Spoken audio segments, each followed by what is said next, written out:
Looks like the thumbs up means, Ed, that we're live. We're live. So I am filling in today for John. So John is not available today. So welcome to another edition of Inside Gateway. I have with us Ed Graf, who is the executive director of Gateway Woods. So we're very thankful that he took the time out of his busy schedule to give a little glimpse into his world. And so we're going to have a conversation with Ed today. So welcome all. So Ed, I already gave the first question away, your position at Gateway Woods, but why don't you explain to the audience, what is that role, executive director, what does that entail, what's kind of on your plate? Yeah, well, the executive director is responsible to make sure that the organization is fulfilling its mission and doing all the things that it's been tasked to do by our mission, our plan and our values, and under the direction of the board of directors. So we have a board of directors, and they have one person they're responsible for, and that's to make sure the executive director is doing what the executive director is supposed to do. And I think what you asked me is, what is it that the executive director is supposed to do? Yes. Primarily we have a mission, and making sure we're true to the mission, and then secondly we have a series of programs that are designed to fulfill that mission, and from that we hire managers and we hire other workers who do that work. And it's my job to make sure that we are doing the actual job in business that we have been charged to do by the board of directors, which acts on behalf of the church.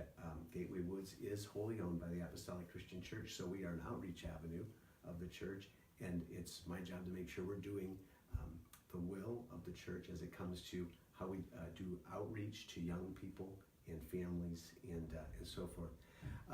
I can't do that all by myself, so there's a lot of other people who do all the real work. I just kind of I just make sure things get done. Everybody else does real work, and so that's in a nutshell. I've heard it described once as we're just supposed to keep the herd generally headed west, and so I'm trying to keep us going the right direction. I also interact with and also other providers, and doing some networking, and then also work very closely with our board of directors. Okay.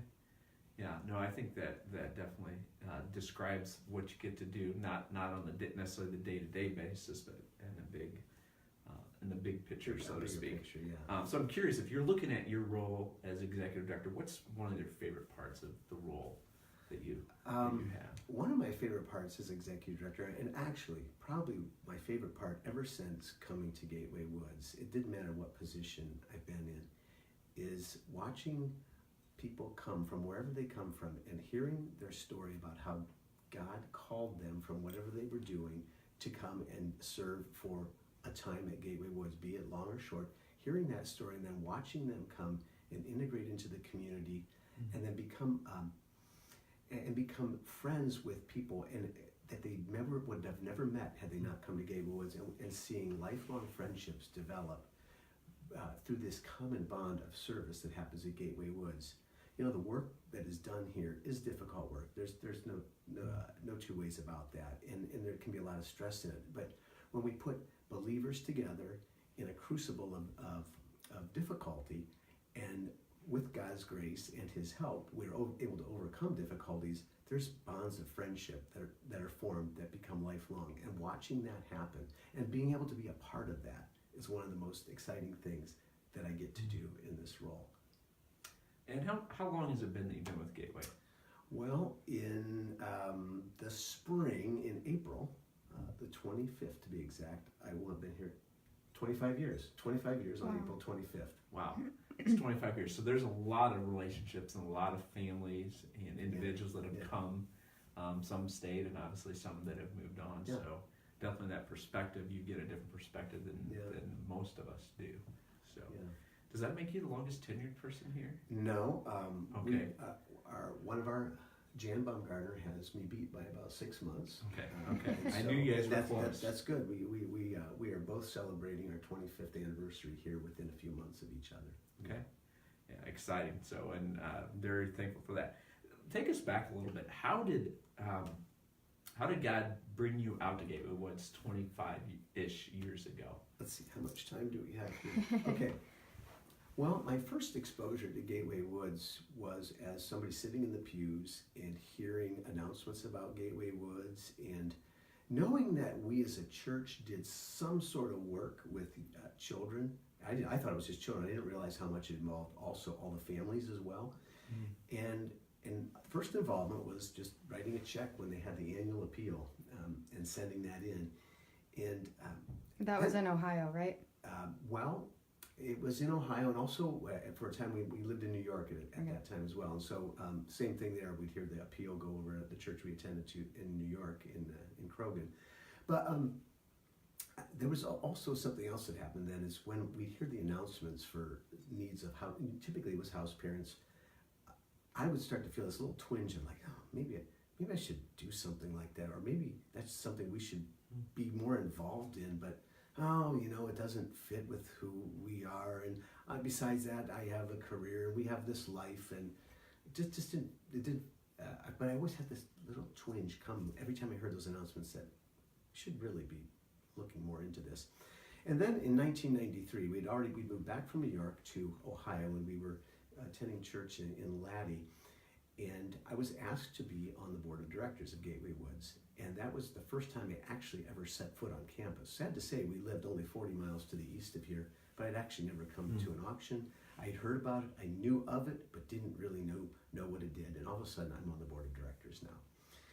And that year, God really used that time as a board member, and also for my wife as well, to help us realize that we really were being called to a life more of service. We had been serving people before. It was mostly ourselves. Not that we were bad people or anything, but we were very focused on career and our own internal issues. We weren't looking outside as much. And that experience as a board member really opened our eyes to a different way of looking at our lives and our responsibilities as believers, and also really feeling convicted that God really wanted us to become a part of Gateway Woods. There's a lot more details to that story, and if whoever wants to, if you want to have coffee sometime, we'll go through the whole story. But it's a lot longer, and there's amazing tales of God answering prayers. But the long and the short of it is 1 year after being put on the board of directors, I resigned my position at my previous career, and we sold most of what we had, and we came over here as newly minted house parents, not having any idea what we were getting into, but knowing that we were in God's will, and that was all that really mattered to us, is to be in God's will. Well, there was a part two to that question. What was part, or did you have a follow-up question? There was going to be a follow-up question. Part of it is how did God bring you here, but the other part too, I think it'd be good. It sounds like house parenting is where you started, but yes, you played other roles besides just house parent. That's true. Yeah. So why don't you give us down the rundown of some of the other roles that you've played besides executive director and house parent? Yes. Well, we started as house parents, so we were house parents both as alternates and leads for about 5.5 years. About 5 years in, I was approached by management here asking if I would become the supervisor of the house parents and the campus supervisor.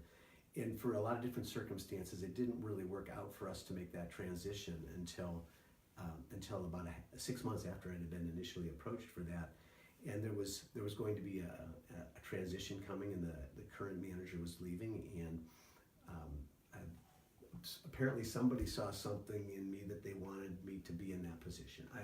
I was offered that position, and we felt like if God had brought us this far, and the leadership of the ministry had asked for that of us, that it was a reasonable request, and there was no reason not to, that we should follow that as God's direction to do so. So we accepted that position, and that involved me moving into the office and Deb moving back home.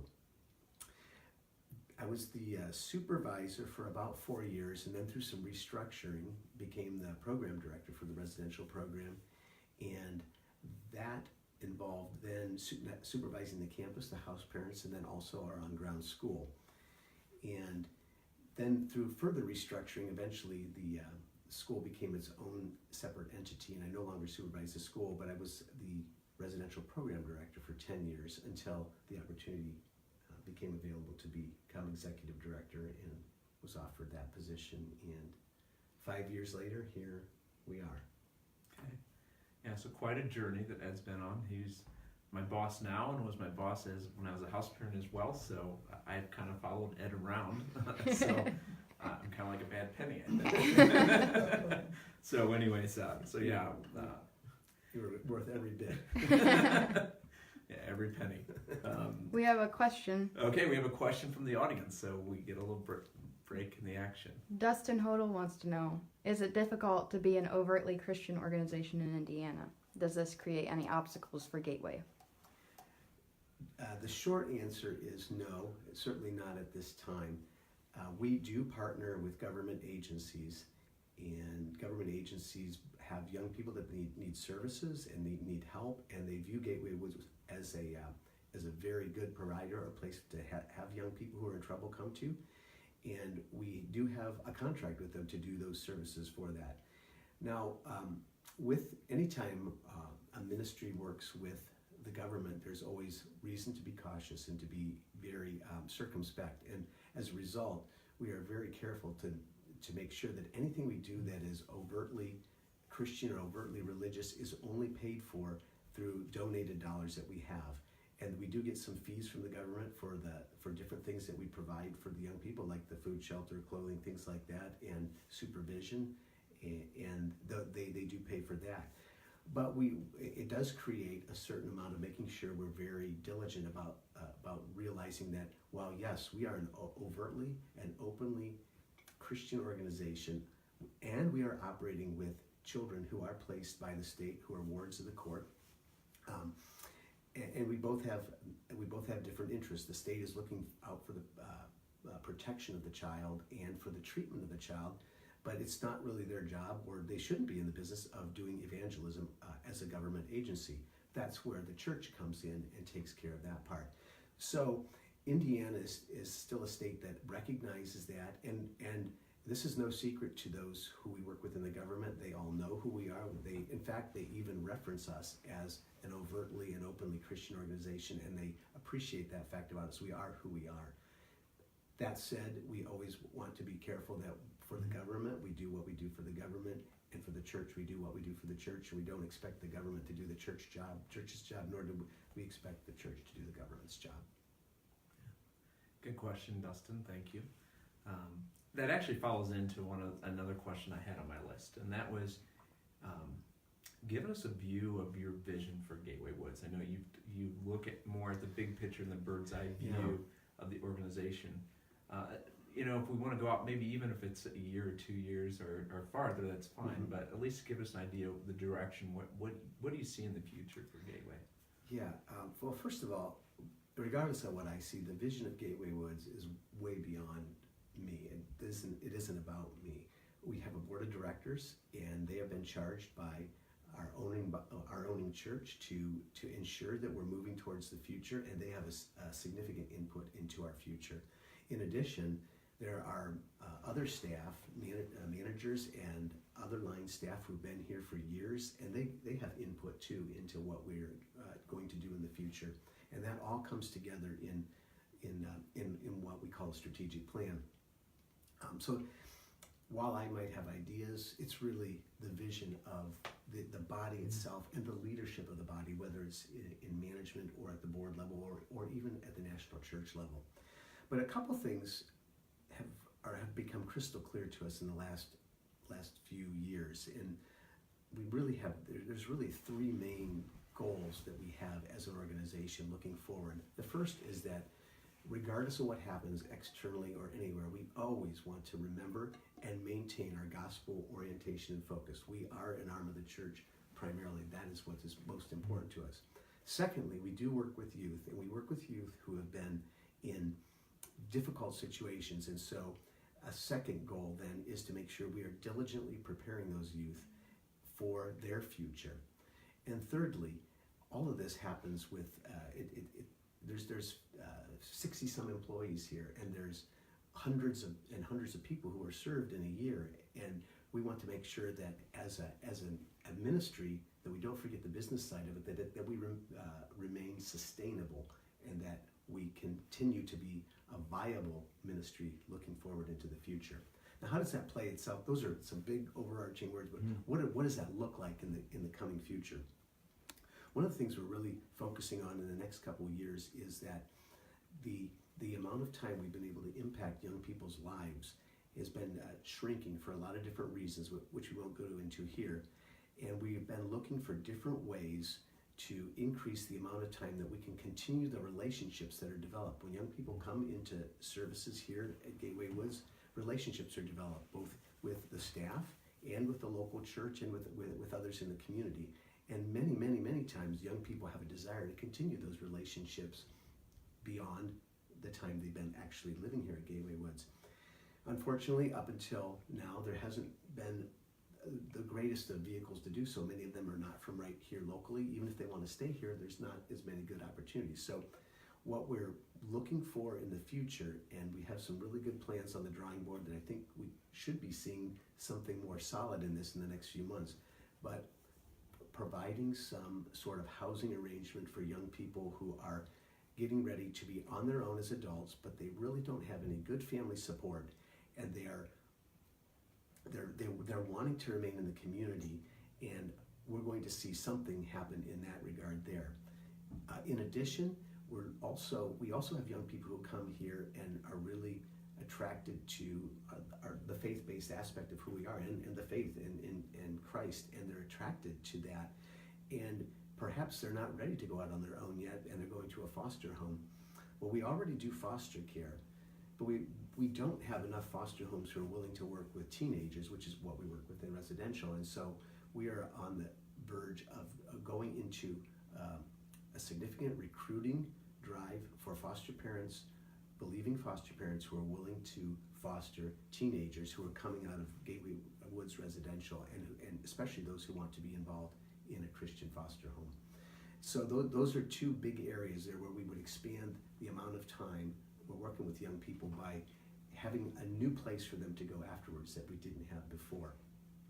Beyond that, we're also looking at some other sustainability things like how we recruit staff, and maybe looking at some changes there.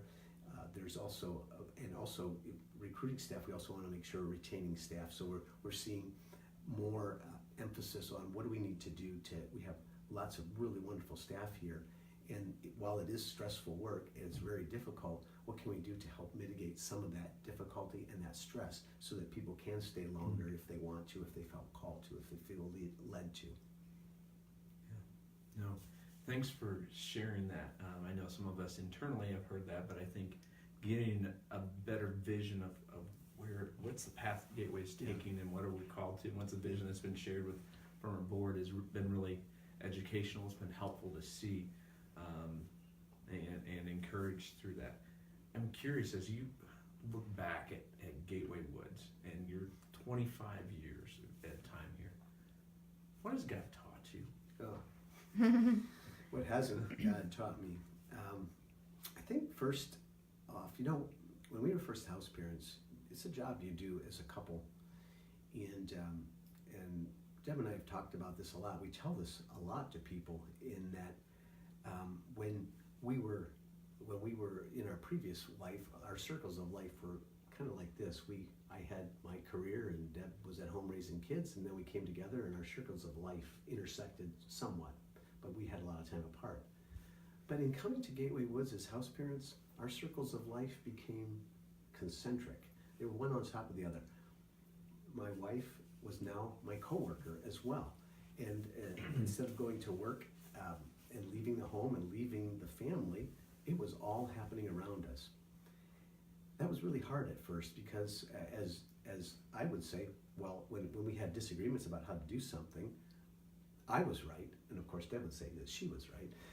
But what we ended up learning through all that is we really got to focus on each other's strengths and allow the strengths of our spouse to compensate for the weaknesses that we had in and of ourselves. And that was probably the first and biggest lesson we learned, is that we are way better together when we are together, and when we allow the other person to lead in the areas where they have areas of giftedness and strength that are outside of ours. That is probably the most significant lesson. I think that enhanced our marriage in ways that we still enjoy today. And sometimes we wistfully say, I wonder if there's a way we could work together side by side again like we did as house parents. We know that part of life is done for us at this time, but there's something amazing that happens when you allow God to lead you and take you someplace you didn't necessarily want to go, and then go there with a person that you're married to, and then go through lots of difficult things together. And I think a second thing God has taught me through this is to, I don't want to say I welcome difficulty, but I embrace it for the opportunity to get better, because this is a crucible. Coming to Gateway Woods is not easy, but it's not undoable. It's a place where believers come together to work on difficult situations together, and by being put in that crucible, we are refined. And being refined means it gets hot, and it can sometimes smell if you're refining metals, and sometimes it does smell when we're being refined. But in the end, when you can strip that dross away, we ourselves can become closer to one another. We can become closer to the Lord, and we can all of a sudden get a greater insight into this world that's around us and how we can better serve through by allowing our lives to become living sacrifices. And I think that's probably the second lesson. There's a lot. There's just a lot, but those are two things that really stick in my head. As I hear you speak, it brings me back, because even to speak from your house parent experience, definitely Christy and myself can look at the growth that happened during that time, and so very thankful. In retrospect, for those opportunities, even though in the moment sometimes it's really hard and really difficult, but both of those points definitely ring to me, and I appreciate you sharing those.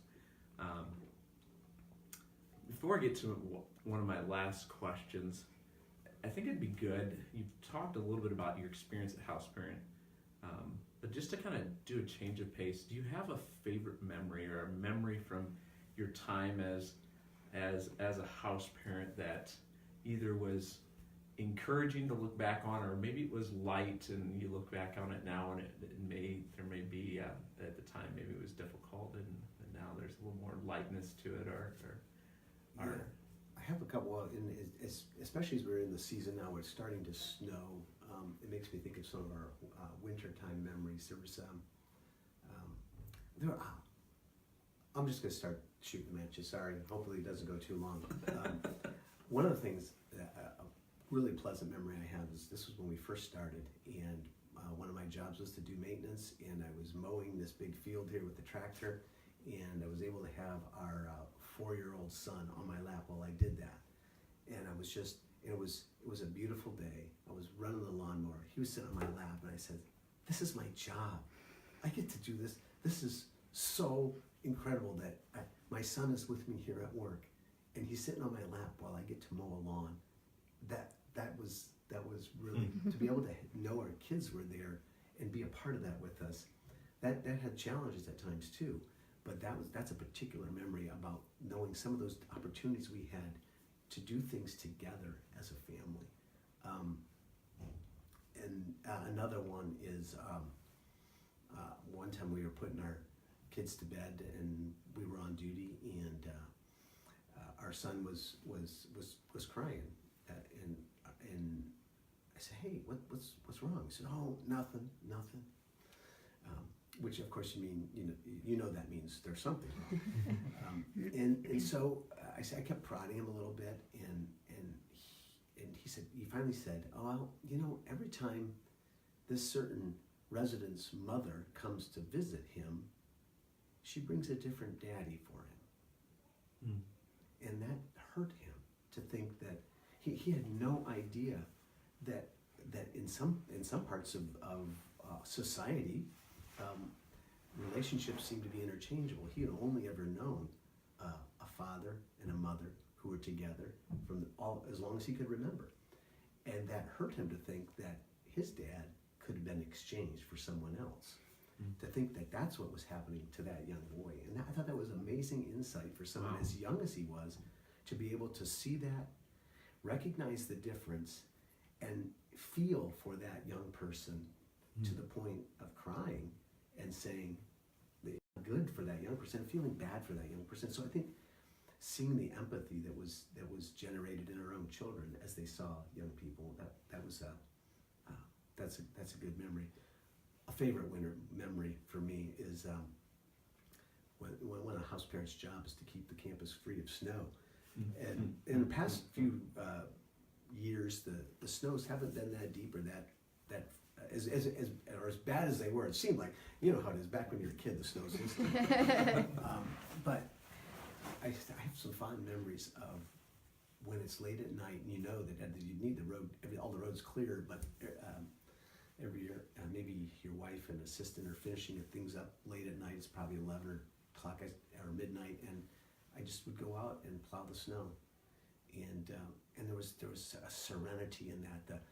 Even the sound of the tractor was muffled by the new fallen snow, and you could just feel there was just a peacefulness there and feeling God's presence. And even in that time when it was cold and the snow was blowing, but just being there in that solitude with the Lord, doing the task of plowing snow. That, believe it or not, that's a fun memory for me. You may not want that one to get out because you may be recruited by current house parents. To which I would say, you're missing a great opportunity. Oh, do we have any other questions from the audience? I have a question for Ed, though. Do you or your wife stay in contact with any of your residents that you had as house parents? We do. We have some that we have stayed in contact with over the years, and I wish we could say it always was going good. There's times that are good, there's times that are not, but there is young people with whom we worked who still hold on to that relationship as something that's very valuable in their lives, even though that happened anywhere between 20 and 25 years ago. And we've been involved with them when they've had good times, when they've graduated from programs and degrees, or we've been there when they've had the death of a child and their own child, and yeah, we do. What's interesting, and I guess I would just say this, is that the young people we've had the most and the longest and the fullest relationships with are the ones who gave us the most difficult time while they were here. And it's kind of like that crucible thing we talked about earlier. When you go through something difficult together and you're in that fire, there's a relationship forged. And there's young people that came and we really enjoyed, and they seemed to enjoy us, and they did well. But a few years after they had moved on, and we just kind of lost contact. But their time here was pretty smooth, and it was really good. And we liked those times too when they were smooth. But there was a richness and a fullness and a realness about the relationships where we were going to work through difficult things together, and it was hard. It was hard for us. It was hard for them. But through that, real life, long-term relationships were developed. I think I've heard other house parents, or maybe even your wife, say the same thing. Yeah. Thanks for the question. I've got a follow-up question, unless I shouldn't say a follow-up, but probably one of our last questions, unless something comes in from our audience. But I'd like you to speak to our audience and those that watch this later or watching it now. How can people participate in the mission of Gateway Woods this winter, or even this upcoming year? Yeah. First of all, pray for us. Pray for the church. Pray for this ministry. This is a spiritual battle. It's not just about feeding and clothing and going through programs and stuff. It's a spiritual battle, and we don't wrestle against flesh and blood, but against powers and principalities of darkness and spiritual wickedness in high places. We wrestle against that. And you know what? A lot of other people do too, and I'm not trying to minimize what anyone else does. I just want to say that we can never underestimate how necessary prayer is for those who are doing this work, whether here or whether in other ministries. That's the first and most important thing. I've kind of waxed a little bit about how positive this experience has been for not only my wife and I, but our family in helping us become the people we are and being able to see a different aspect of life. And I would encourage people to think maybe that this is a calling for me too. Maybe this is an opportunity for me, and you don't have to have a degree in social work to do it. My degree is the farthest it is from social work, and they still took me here too. So I guess allow yourself to consider the opportunity that maybe God is calling you to become a part of this ministry, regardless of what your talent levels are or what kind of things you've been gifted with. All sorts of gifts are needed here, and they aren't necessarily in counseling or social work. And if you ever hear yourself saying, I could never be a house parent, or I could never do that, be careful, because there were multiple things that we said we would never be, and a house parent was one of them. We said we would never do that, and there was multiple things we said we would never do prior to coming to Gateway Woods that we ended up doing here at Gateway Woods. So if you say you never will, we'll be looking for you a little bit later down the line. Oh, well, Ed, And I guess one other thing, if I okay, could one add other this in. thing. And you know what? If you want to give it a test drive, come and volunteer. You can any time of year. We enjoy having volunteers come. It's a little easier in the summer because we're better equipped in the summer. But really, volunteers are welcome all the time, and volunteers are a huge encouragement to the staff that are here. When people come in and are willing to come alongside for a day, a week, and sometimes people come for a couple months. Yeah, we will make sure that it costs you as little as possible. We'll help you. We'll get some lodging that is low or no cost, along with making sure you're fed.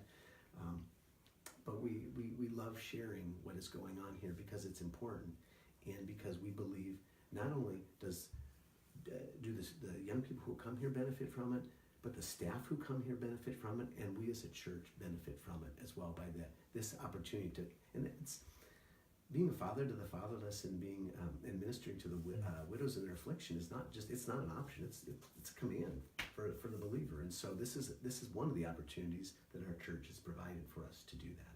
Yeah, absolutely. And we are so thankful for those of you who watch, because we wouldn't be doing this interview if there's no one that watched.